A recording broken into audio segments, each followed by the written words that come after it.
December 7th, 1941, 6 days out and 7,000 miles from San Francisco. The Pan Am California Clipper was a world away from war. Then, the static broke. The message was a single, devastating cipher. Pearl Harbor attacked. The United States is at war. Ford had one terrifying choice: abandon the ship or fly west, straight through the conflict, and attempt the impossible.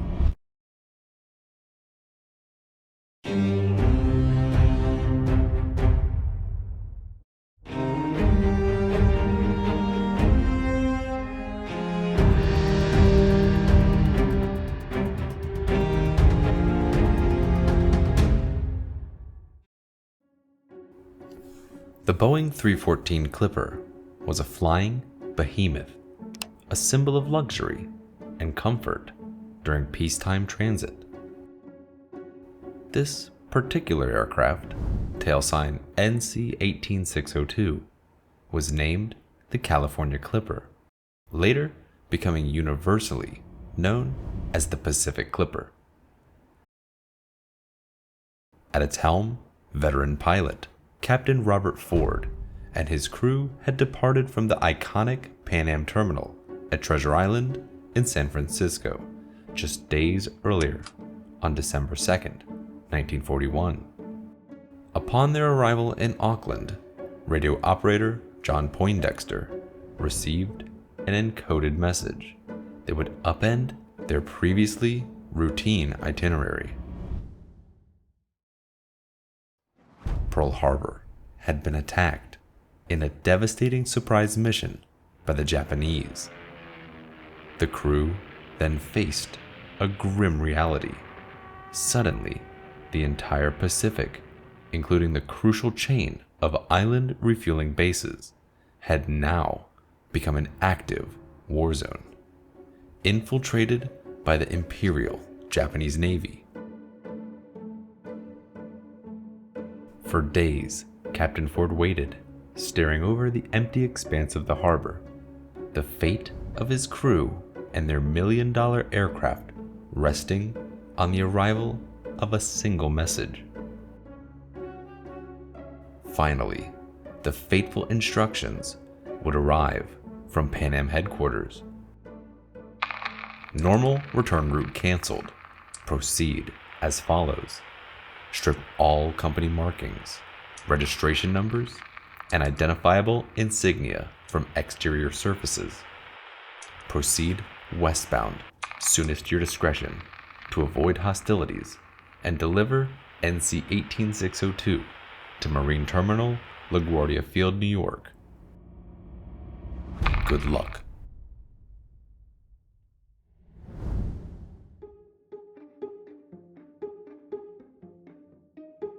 Their originally scheduled journey of 7,000 miles had transformed, thrusting Ford and his crew into a risky military evasion of over 31,000 miles.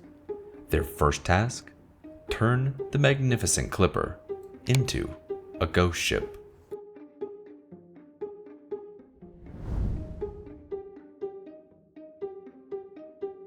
Once the plane had undergone its hasty camouflage, the crew set out to plot their currently unmapped course.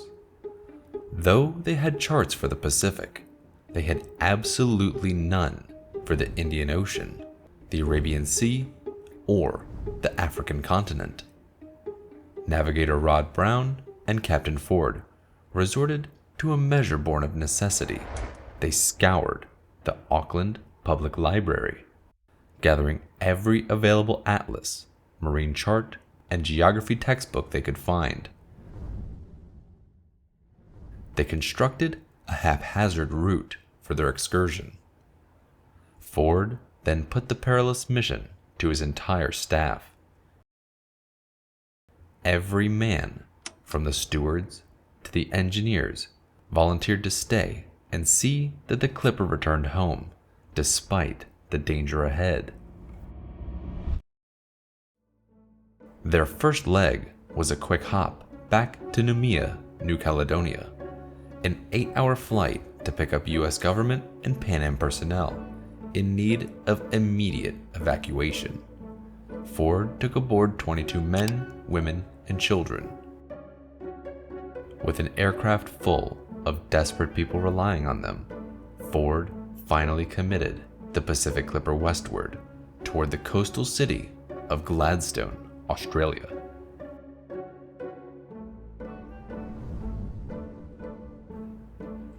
As their evacuees were unloaded, the plane attempted to refuel to no avail and took to the skies once again.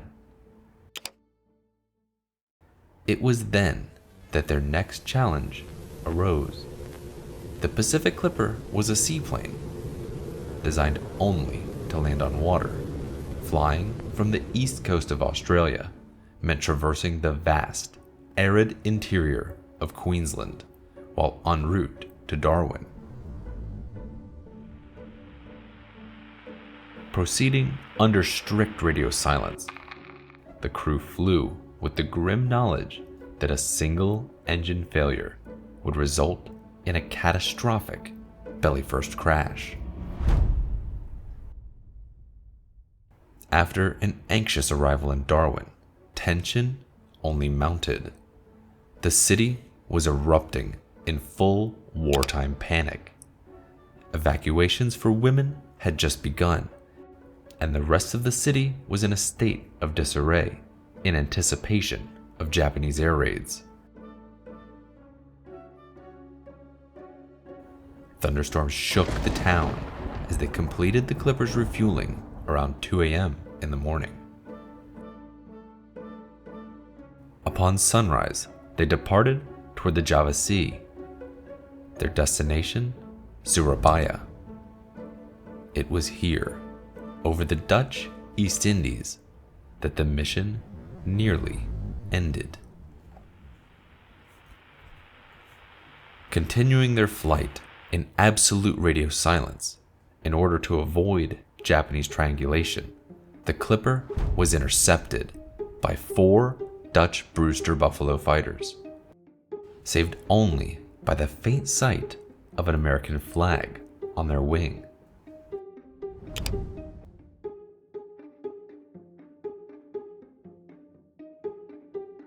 After landing in the bay, Ford was given news that made his face go pale.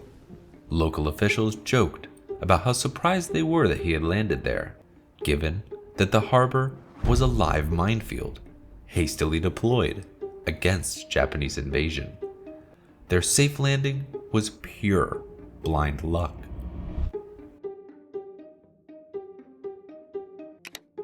The crew was dismayed to discover that 100-octane gas was strictly reserved for military use, and were forced to refuel with low-grade 90-octane automobile gas.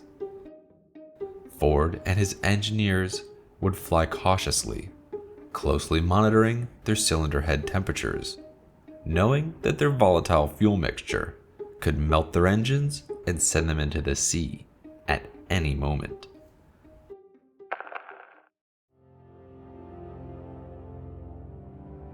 The jump across the Indian Ocean to Ceylon, Sri Lanka, was a massive leap of faith. Over the broad, unbroken expanse, Navigator Rod Brown was entirely dependent on celestial navigation, relying on the stars, the moon, and their crude library maps. They were forced to fly low beneath scud and broken clouds, looking for any lights for long hours of the night, hoping to find land. It was during a descent to confirm their position that they received a chilling welcome. Breaking through the clouds, the crew stared directly down at a Japanese submarine, surfaced and operating in the Bay of Bengal. Ford slammed the throttles and hauled the Clipper back into the protection of the clouds as the submarine's anti-air came to life, sending shells in their direction. For a few tense moments, the crew checked for damage and found themselves unscathed.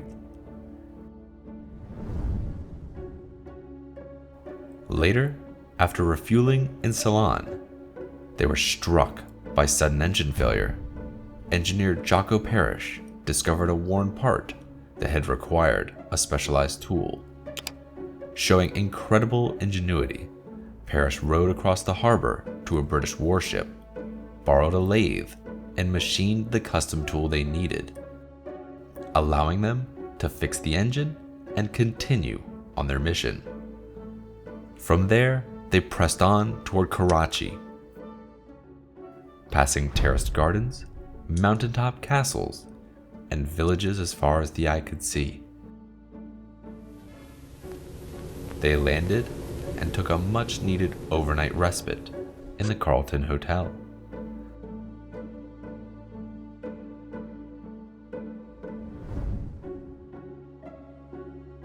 Their next leg would take them past the Gulf of Oman and across the Arabian Peninsula, navigating only by the sun. They would soon experience a moment of profound contrast. Flying over the great mosque of Mecca, they caught a peaceful sight in the midst of their frantic evasion.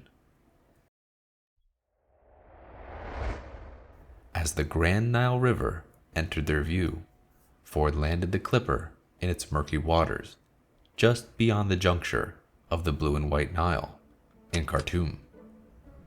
Following a brief inspection by the crew, they took off once again, heading southwest toward the mighty and mysterious Congo River.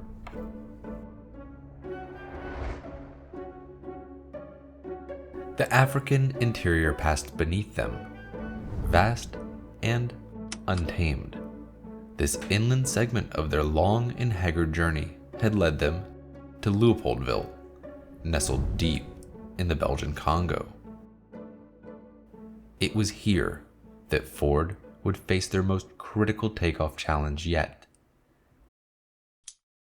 The wild river narrowed quickly into the deadly Congo Gorges. Ford would be forced to push his engines to the brink, causing them to dangerously overheat. As he maneuvered the plane downriver, passing a point of no return, the plane stayed firmly in the rough water's grip under the weight of their fully fueled wings. Finally, just before the gorge, the hull managed to lift free, allowing the Clipper to escape into the sky. A takeoff which should have taken a mere 31 seconds took a full minute and a half, straining their already weary engines nearly to failure. Now safely airborne, they began their penultimate leg, a grueling 3,100 nautical mile hop across the South Atlantic to Natal, Brazil. Aloft for nearly 24 hours, they relied again on the stars to guide their way.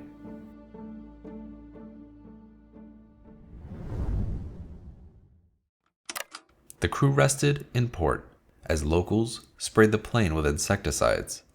Repairs were made and they loaded back on board, noticing that many of the maps and various currencies had gone missing in their absence. Nevertheless, they were determined to make the final coastal hops through Trinidad and San Juan on their way to New York and disembarked northbound. The impossible was finally within grasp.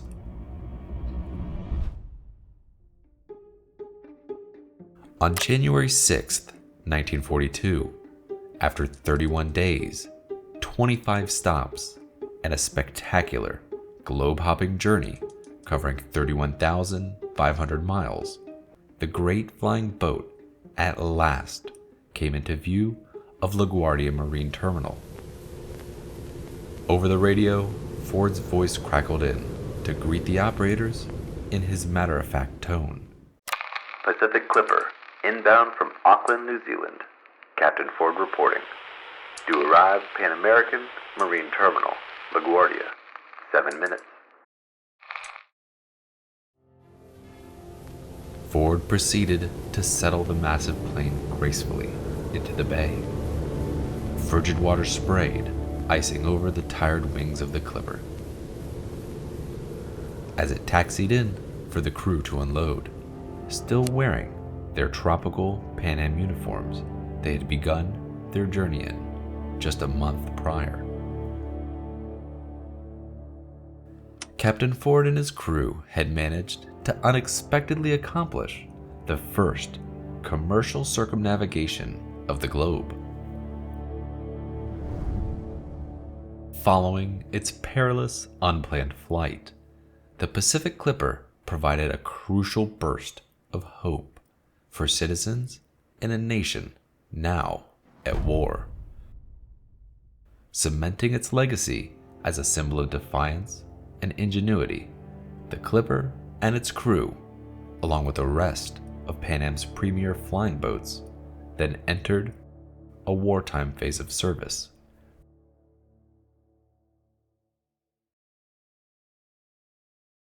Thanks for watching, and if you enjoyed this episode, please consider liking and subscribing. Until next time.